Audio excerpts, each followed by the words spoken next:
อยู่ถึงบอลมันกันพอได้ซ้ำเบียร์ซ้ำเหล้าซ้ำกุนซ้ำก่อยอยู่ที่เฮือนแปะเฮือนลูกชายนี่แหละ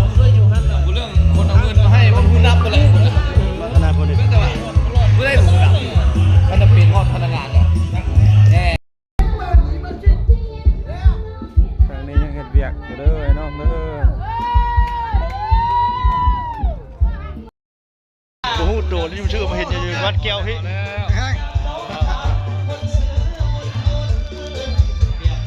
อยู่มาซื้อแล้วเฮามาลิฟต์พอดพี่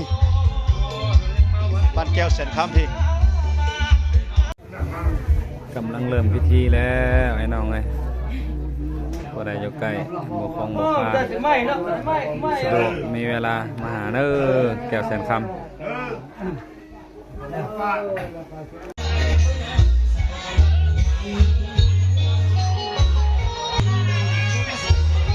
เจ้าภาพ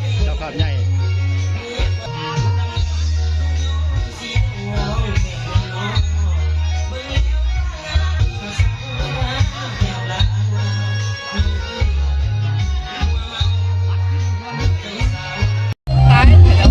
เอาสิอยู่เรือนะบ่ได้ไปใส่เอา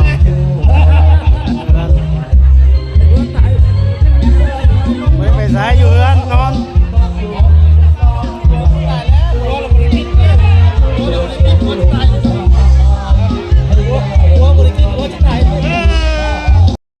เขากำลังจะได้ที่ครับพอลามได้ที่ได้พอลามได้ที่แล้ว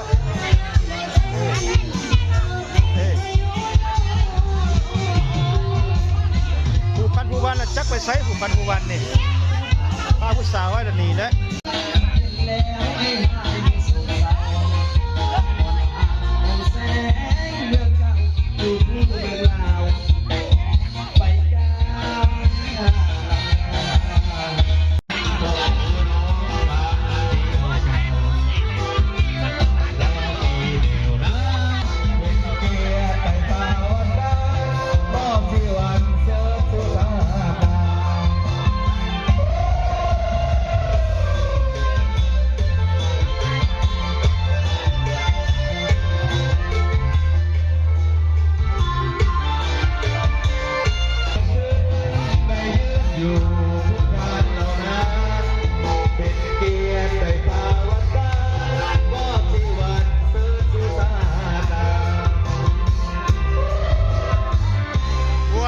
พอลามม้วน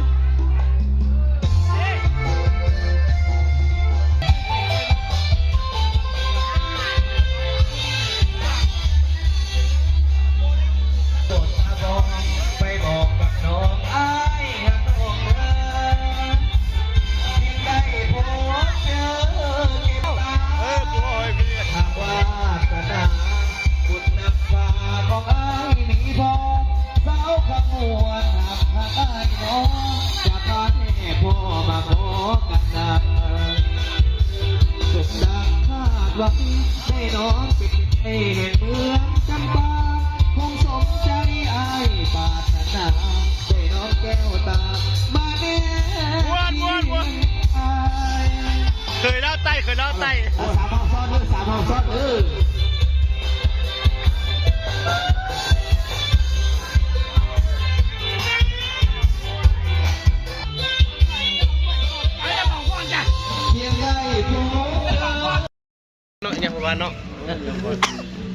รายงานปัจจุบันอยู่เฮือนท่านสมหมอยท่านในบ้านเอาบนแห่ด้วยจักหน่อยจังหน่อยจังเมื่อ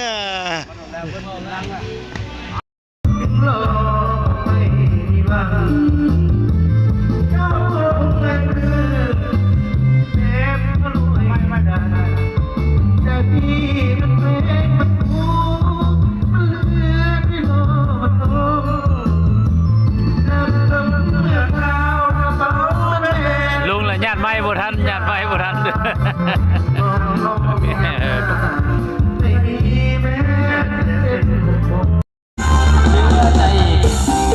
ฟนผมมีมาเสียฟองเรายัง กนี้คนหาอยู่ใสเหงาใจเป็นสนิท เอาก่อนเลยแม่ หนาวมาปีนี้จะมีคู่ใจ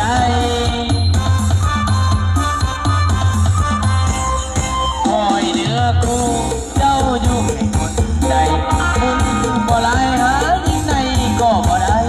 จากใกล้ถึงเหนือลงเหนือบ่ตัง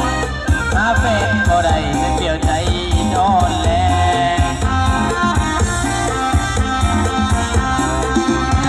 มันนานได้พบว่าเจ้าเขาไปยังแก่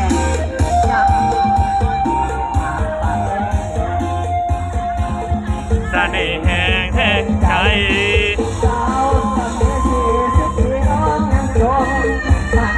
ลูกผู้ชาย